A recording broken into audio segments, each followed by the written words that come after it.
कश्यप की 13 पत्नियां थीं, उनमें आदित्य के पुत्र हुए त्वष्टा।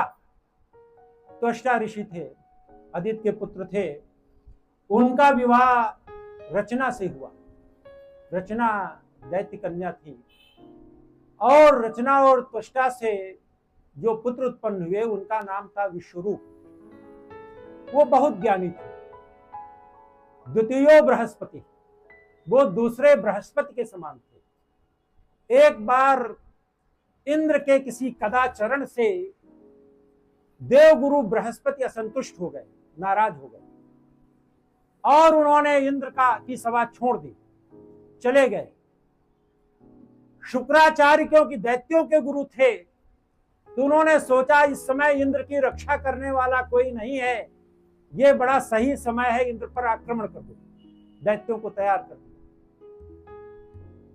उधर आक्रमण की योजना बनी, इधर इंद्र भागे। वो ब्रह्मा के पास गए, कहा कि गुरु बृहस्पति तो मान नहीं रहे, रूठ गए हैं, कोई गुरु मुझको बताइए। तो ब्रह्मा ने बताया त्वष्टा के पुत्र विश्वरूप, वो बृहस्पति के समान ही ज्ञानी है, उनसे जाकर के उन्नय विनय करिए। अगर वो देवगुरु होने इस पद को स्वीकार करें, दायित्व को स्वीकार करें तो अच्छा रहेगा। इंद्र आकर के प्रणत हो गया, विश्वरूप ने स्वीकार कर लिया और विश्वरूप ने इंद्र को नारायण कवच जो श्रीमद् भागवत में है उसका ज्ञान दिया। वो कवच उन्होंने बना दिया नारायण का कि दैत्य अगर आक्रमण करें तो वो देवों पर आक्रमण ना हो पाए। और अंततः देवासुर संग्राम में देवों की विजय हुई, वो विश्वरूप के कारण। क्योंकि विश्वरूप की मां जो थी वो दैत्य वंश की थी, इसलिए उनका जो ननिहाल था वो दैत्यों की ओर था। तो दैत्यों में उनके जो मामा थे उन्होंने कहा, देवता इधर सब बड़े प्रसन्न हो गए, सोमरस का पान करने लगे। तो मामा ने कहा कि तुम हमारे भांजे हो, हमें भी सोमरस का पान करवाइए। क्योंकि वो गुरु ही थे तो उन्होंने स्वीकृति दे दी और सोमरस उनको दे दिया, अपने ननिहाल पक्ष के लोगों को। इंद्र को जब ये पता चला तो क्रोधित हो गए और उन्होंने विश्वरूप का सर काट दिया, वध कर दिया। त्वष्टा को जब ये पता चला कि हमारे पुत्र का वध हो गया है तो उन्होंने एक अभिचार यज्ञ किया और अभिचार यज्ञ में उस यज्ञ भगवान से प्रार्थना की कि ऐसे शक्ति संपन्न पुरुष पैदा हो जो इंद्र का वध कर दे। और उन्होंने मंत्र जाप शुरू किया। मंत्र जाप में जो अभिचार यज्ञ था, देखिए मंत्रों का ये प्रभाव होता है कि किंचित अशुद्धि हो गई। हमारे यहाँ संस्कृत में होता है एक उदात्त, अनुदात्त और स्वरित। कभी कभी उच्चारण में जो बहुत बड़ा संस्कृत का व्याकरणाचार्य होता है उसका उच्चारण वरना सामान्यतः उदात्त और अनुदात्त का भेद हो जाता है। जैसे हम लोग हिंदी में कहते हैं वो चलता है, शब्द है चलता, लेकिन उसका आधा हम बोल जाते हैं चलता कह देते हैं, ला का जो आधा उच्चारण कर देते हैं। तो इसी प्रकार से जब यज्ञ कर रहे थे त्वष्टा, तो उनको कहना चाहिए था इंद्र शत्रु विवर्धस्व, कि इंद्र का शत्रु उनको वध करने वाला उत्पन्न हो। लेकिन वो उदात्त उन्होंने बोल दिया इंद्रो, इंद्रो की जगह इंद्रो बोल गए, अर्थात इंद्र जिसको मारे वो उत्पन्न हो। देखिए अर्थ बदल गया। आहुति जब दे रहे थे तो इंद्र शत्रु विवर्धस्व कहना चाहिए, लेकिन इंद्र आ का उच्चारण उदात्त का उच्चारण कर दिया, जिससे अर्थ बदल गया कि इंद्र जिसको मारे वो पैदा हो। तो उससे एक राक्षस उत्पन्न हुआ जिसका नाम वृत्तासुर था। वो वृत्तासुर को देख करके इंद्र घबरा गए। वो फिर भाग करके ब्रह्मा के पास गए, भगवान नारायण के पास गए कि ये तो महापराक्रमी राक्षस है और ये मुझको मारने के लिए विचार यज्ञ से त्वष्टा ऋषि ने पैदा किया है, मेरी रक्षा करिए, पाहि माम पाहि माम। भगवान ने बताया कि हमारे नैमिष में एक ऋषि हैं, दधीच कुंड है यहाँ पर, महात्मा दधीच। वो बड़े तपस्वी हैं, बड़े साधक हैं, बहुत ही अंतर ऊर्जा संपन्न है। उनकी अगर हड्डियों से वज्र बनाया जाए तो उस वज्र से वृत्तासुर को मारा जा सकता है और कोई उपाय नहीं।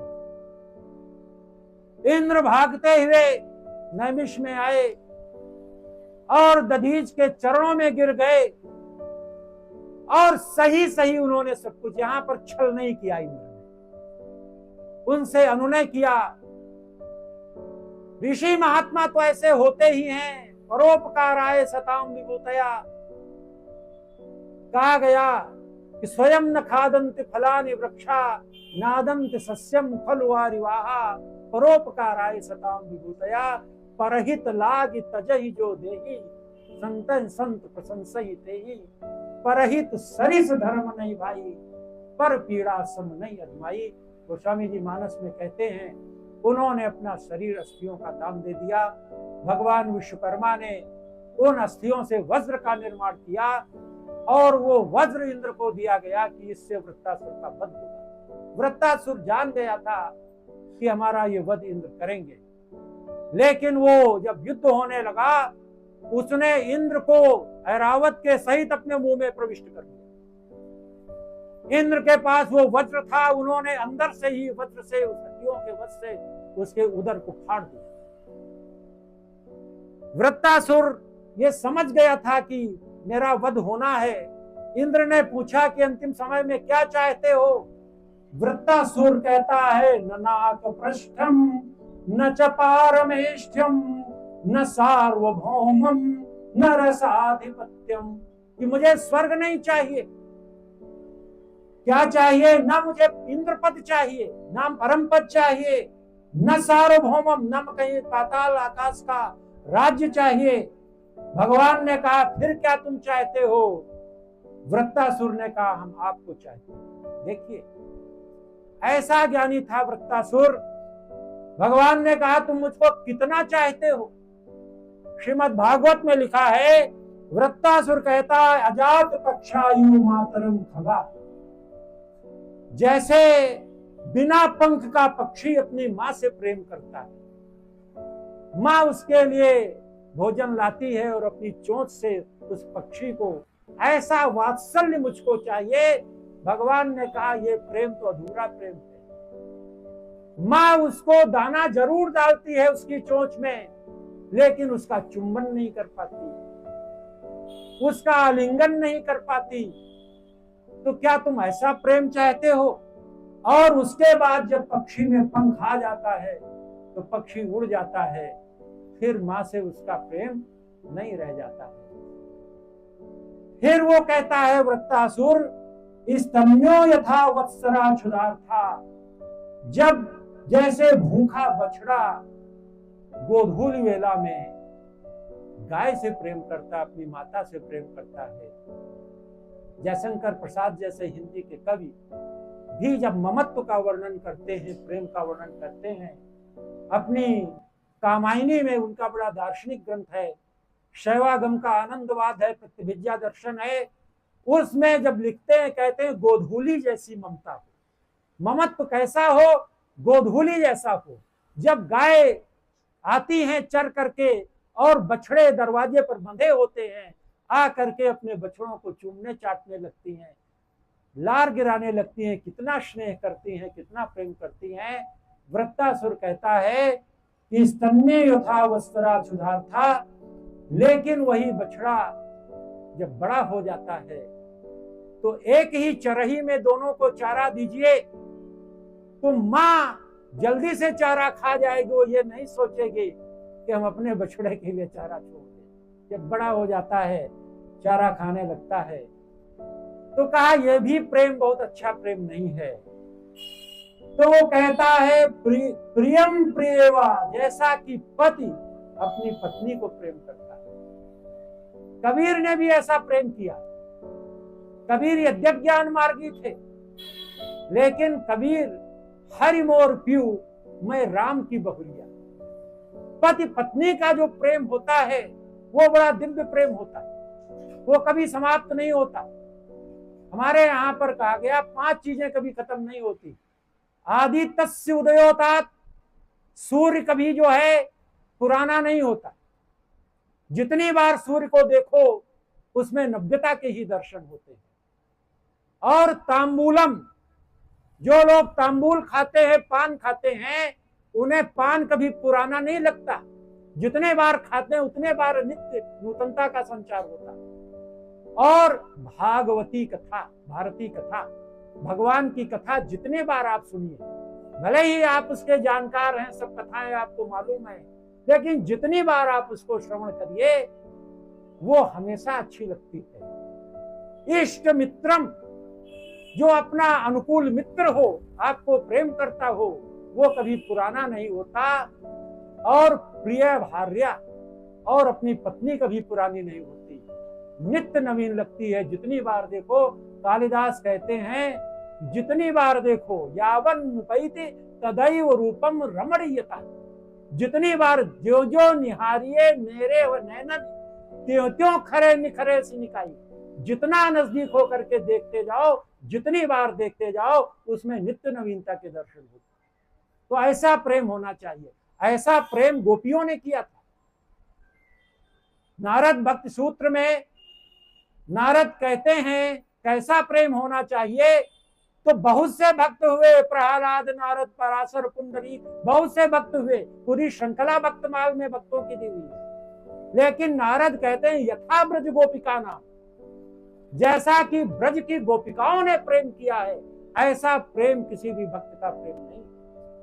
ऐसा प्रेम होना चाहिए।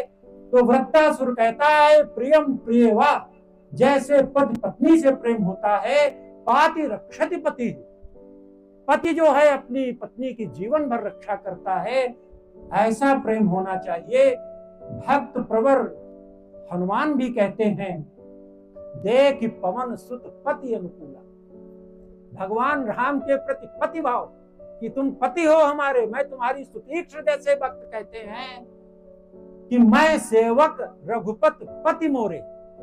पति और पत्नी का जो प्रेम होता है, दुर्गा सप्तशती जो मार्कंडेय पुराण का अंश है, उसमें आप जब पढ़ते हो तो पत्नी मनोरमाम देहि मनोवृत्तानुसारिणी, कि वो दुर्गा से जो प्रार्थना की जाती है, पत्नी मनोरमाम देहि मनोवृत्तानुसारिणी दूर संसार सागर किलोद्भवाम, कि ऐसी पत्नी मुझको दो। ऐसा पति पत्नी के बीच में प्रेम होता है।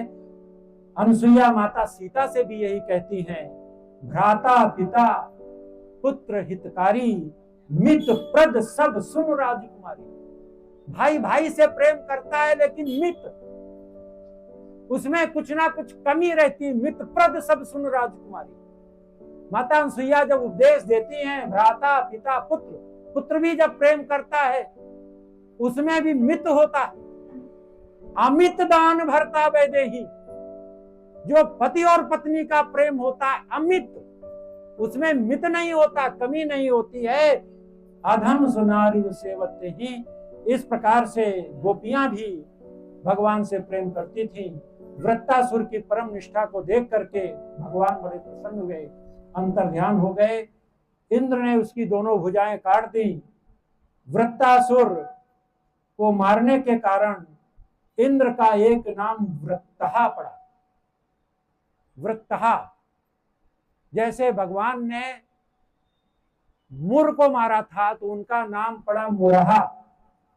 मुरहा को हम लोग जीवन में जैसे कहते हैं वो मुरहा है, लेकिन मुरहा भगवान का नाम भी है। जैसे वृत्तम हंत इति वृत्तहा, वैसे मुरम हंत, मुर को जो जिन्होंने मारा वो मुरहा। गोपिकाएं कहती है मुरहर रंधन समय माँ कर वंशी ध्वन मधुरम, ये संबोधन करती हैं, मुरहा शब्द का संबोधन करती हैं। तो इस प्रकार से वृत्तासुर का वध होता है। अब इसके बाद